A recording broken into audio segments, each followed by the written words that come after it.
and defense. Under the bail guidelines, their bail applications must be disposed of within a period of one month from the time they are filed. The accused person still enjoys the presumption of innocence. It's therefore important that the bail application is had and disposed of as quickly as possible. Be it as it may, I find it fair that the petition is not denied of this very senior personnel in handling this bail application. We are still within the time allowed under the bail guidelines of the bail application disposed of. I therefore reluctantly allow the adjournment to allow Mr. Richard to be present in court. This matter is adjourned the 23rd of June 2025 at 2 p.m. The application will on that day be heard with or without the presence of any senator in court.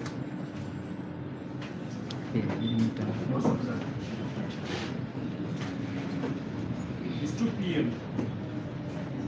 And state whether you come or one has not come, shall proceed.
What? Apa tu? Ada je tadi.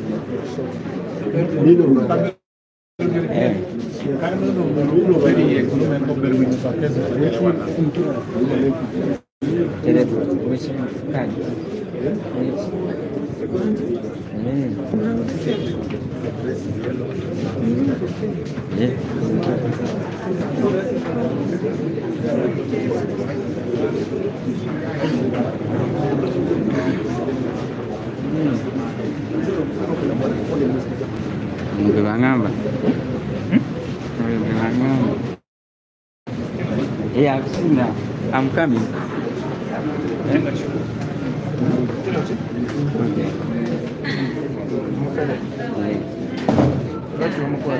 Antes vamos descer no corpo.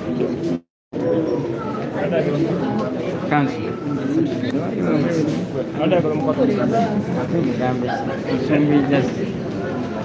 Agora não veio mídias. Na frente. É? É na frente.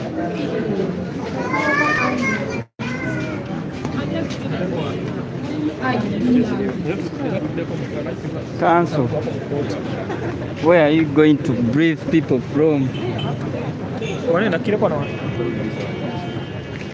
Yes, bananga bachaliko twakava mu kooti yano wamuke bagendezzaayo.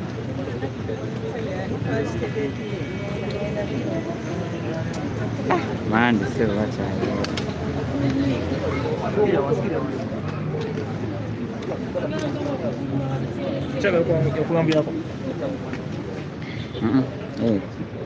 Kyagala wanvu yako. Come on.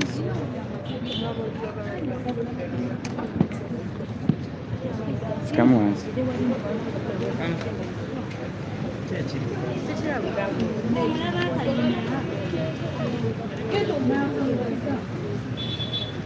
So, why you say two people? You want to update people. And for Luzungu to take a new Gavimoged. And Twagala Tegera. Go to a tambour there and they went there to Chokachok.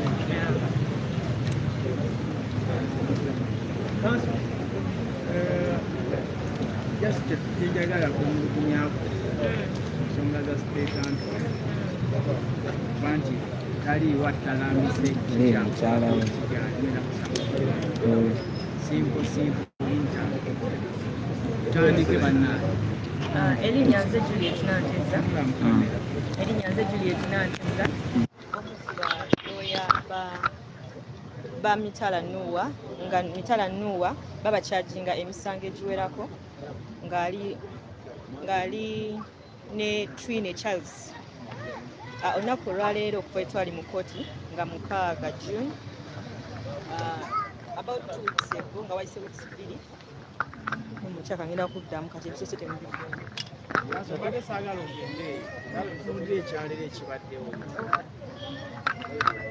olwaleero Juliet Nanteza lyerinnya omu ku bakanso ba Mitala Nuwa.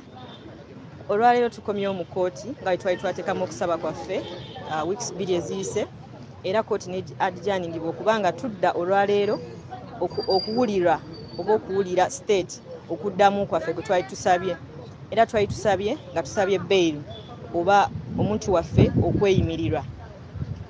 Tugenze okudda mu kooti nga omuwabi wa gavumenti omukulu oba gwe tuyita chief state attorney wa gavumenti omukulu Richard Birivumbuka senior counsel nga talabiseeko era yalese agamba nti ye agenze mu high court tagenda kusobola kubaawo ng'ate ye muntu y'omu mu kusaba kwaffe kwe twateekamu yagamba nti eno date gye yatuwa ey'olwaleero nga 17 nga ye appropriate date oba ye date entuufu ku ye okusinziira ku programu ye era tukkiriziganya ne tukomawo olwaleero wabula talabiseeko ate twafunye kyonna kiwandiiko kiraga oba affidavit of reply okuddamu effe nga kubanga ffe twateekayo okusaba kwaffe omuntu waffe asobole okukola ki okweyimirirwa wabula talabiseeko okujjako okuleka assistant we n'amugamba nti tajja kusobola kubeerawo era mata ebeere ng'eyongerwayo.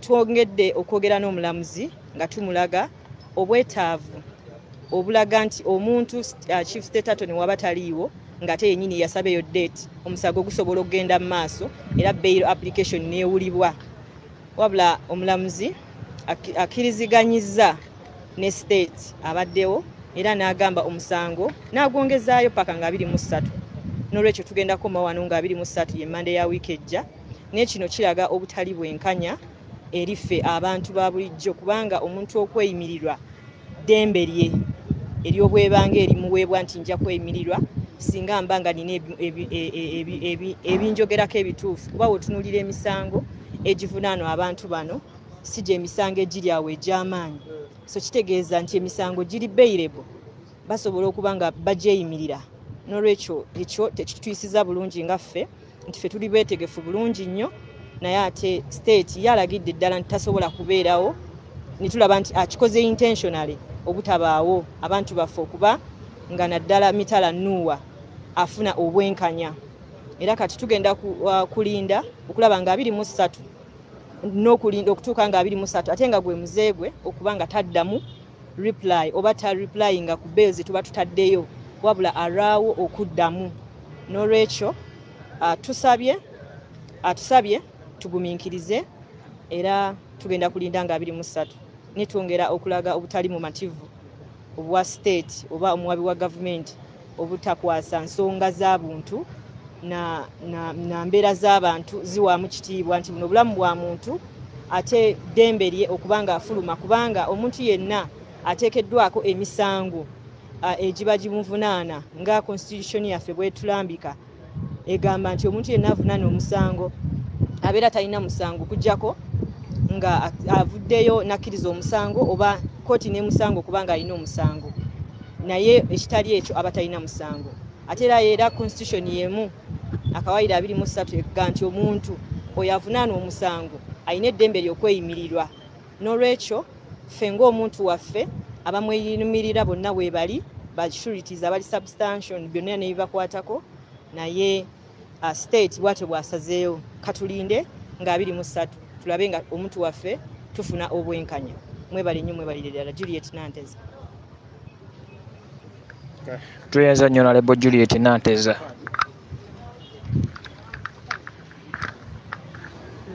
obadde live ku Shalom Television Uganda sigadde ze Dr. Enzyme mweraba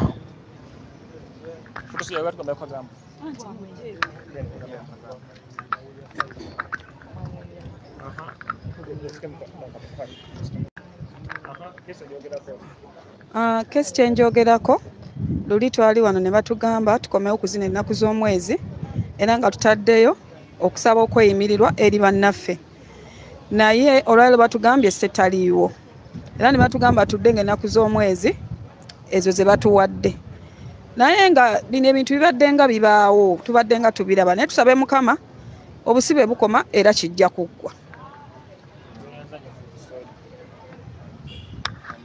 Yebye bibaddewo olunaku olwaleero nga ffenna tubadde tukimanyi nti olunaku olwaleero ennaku z'omwezi nga 17 mukulu Noah Mutwe ajja kubanga aleetebwa mu kkooti era ndiidi aleeteddwa mu kkooti naye babadde basaba bail oba okweyimirirwa kwe tasobole okubanga awozesebwa ng'aviira waka naye munnange olunaku olwaleero bigudde butaka omulamuzi abadde asuubira okubanga olunaku olwaleero abaawo tabaddeewo ate kigambibwa nti guno si gwe mulundi gwe ogusoose atera nnyo bikola oyo omulamuzi okwefula absent n'atabaawo era ne babagamba nti mulamuzi tasobodde kukola ki kuba alina omuze ogw'okubanga atuuza applications ezo obudde ebbanga ddene atera nnyo bikola naddala ku baana bano ab'okuludda oluvuganya gavumenti azituulira nemwebuuba ne basigala nga postpondinga mudde olulala mukumeyo olunaate munange mwababa muli mu buzibu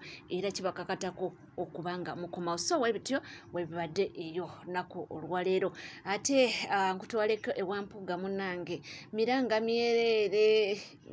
myereere yayituuziza press conference naye olwomusajja baddemu yekka n'abanamawulire agibaddemu yekka n'abanamawulire abantu bakoowu abantu bamubuka era abantu bamutegeera mpuuga ebikolwa bye ndowooza ne bamunaaba nga tukyeyongerayo era tuwalabye omulanga mwami yagambye nti bannange tugenda mu kalulu aka 2026 nti naye mulonde MP tetuwagala MP amanye Museveni nedda nti oyo talina kyagenda tuyamba era talina kyagenda tugasa katuwulireko ku bigambo bye bino ebiwoomu tetutanyoonya memba palamenti amanyi Museveni tunoonya asobola mugamba bimulemye anyuke tetwetaaga mugamba nti tumuweweetaabeeko omusajja ku kibanja ky'emyaka 4 bw'oba tolinaako kyotunda ow'emyaka 4 najja n'agula kuno n'aggusa emmere oba weetaaga kusenguka kati ffe tuli ba myaka 4 naye kyetuboogeza mubiwulira ebintu mwalinga temubiwulira beringa batya okunyiiza omukulu ffe twagala anyiiga akole kyalina okukola atuvire obudde bwaffe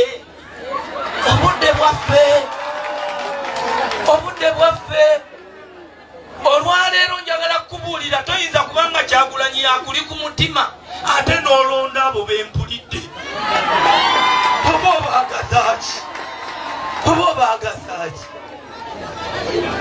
era bwe mubanga muli wano muli ku ekyo muli ku kikya tulina kutereeza kuva wansi tutya bwe tuba tuleeta kati mutandika ate oba ne ssentebe weekya n'akuuma bo watwagalawo wanuupu ate ng'ogamba twagala birala ebyo byenjagala basaba nga tuli mu dduwe manyi bulungi kati nze nina omupiira buli atunula nze gwatunuulidde mbalinze mwe mubakole badde wayogedde nga mubadde mulonda abanafu nze nasabanga nnyo bampe b'amaanyi nze siwangula munafu mwe mulondeyo gwe muwulira eyo ajje mu maanyi ge naye tukamwoza akawulire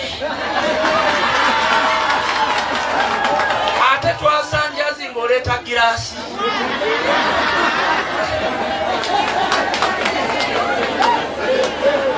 twasanjazi ng'ate oleeta giraasi obuukabuuka nayo ebyo byenjagala obbasaba abatudde wano nabaddewo bulungi mu nsi etambula palamenti njala gibagamba walibyo bye boogedde Luweero tetukyetaaga minisita mumbuuze lwaki bwe mba bamenyera be tubadde nabo twabamalayo ne tubafuna tubulako Katikkiro oba Ssaabaminisita ne twaliko ne baminisita b'enguudo Kolansi yatuuka ludda mukama wa byandala yali minisita w'ebyenguudo mu Uganda Kolansi Kalule bwe yali ayita ebbamu yali badde tatuuka waliwo alaje mugano tuuka waliwo ekimulobera okugamba nti olwawano lutuuke se omukadde waffe nakaba byoyogedde ensanyuse nnyo okuva mu ggwe naffe bwe batugamba tugambe muzeeyi ate nammwe abaliyo bwe mutuma ffe tetumanyi kyakukola mamumuwa amagezi mugamuwe nti ensi kati eri mu bavubuka atuweemu alabe nze wano obwemupimbu kyanga mbeera n'emikola ena nga sikooye naye kati yakuba ogwe eddakiika aga n'agendako mu kiyigo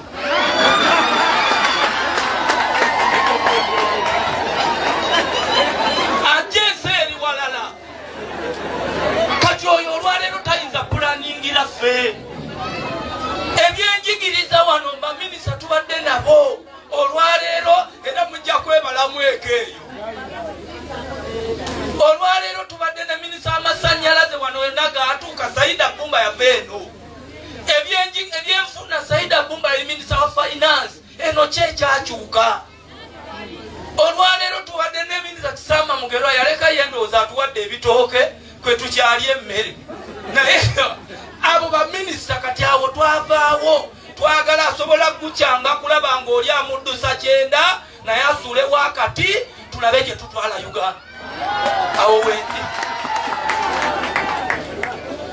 njagala basiima okuba nti zino zeno nezikyatugatta obuwangwa bwaffe mu bunywerereko ndi mutabani wa Deriki Lukwago Mukibanyi mulamu ndi muzukulu wa Yosefu Kafeero Ddubu Mukibanyi ndi muzukulu wa Malika Aliddeki ndi muzukulu wa Kibula Amazzi nva mu lujja lwa Malika Aliddeki nva mu mutuba gwa Ggubya nva mu lunyi lwa Kasambula Mande e Kabembe nva mu ssiga lya Kisambu e Busambu jjajjangu wa Kasolya ye Mugema n'eddira Nkima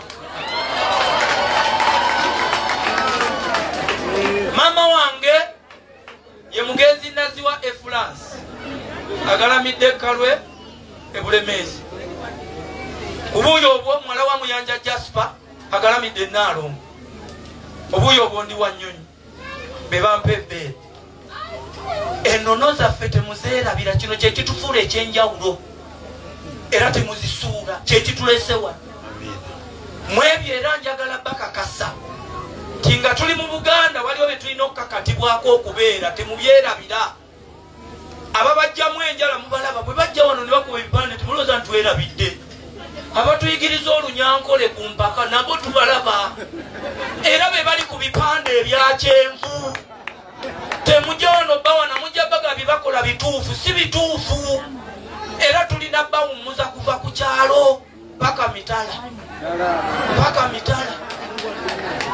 so ebirala byonna jabbi bagamba ande bagamba oba ebyakadi oba ebyaki toyinza kuddira muntu yaleka maaki ewedde n'abba goolo nnya ate n'oleeta atateebangako nga tomanyi kati amubeere ku ssuwa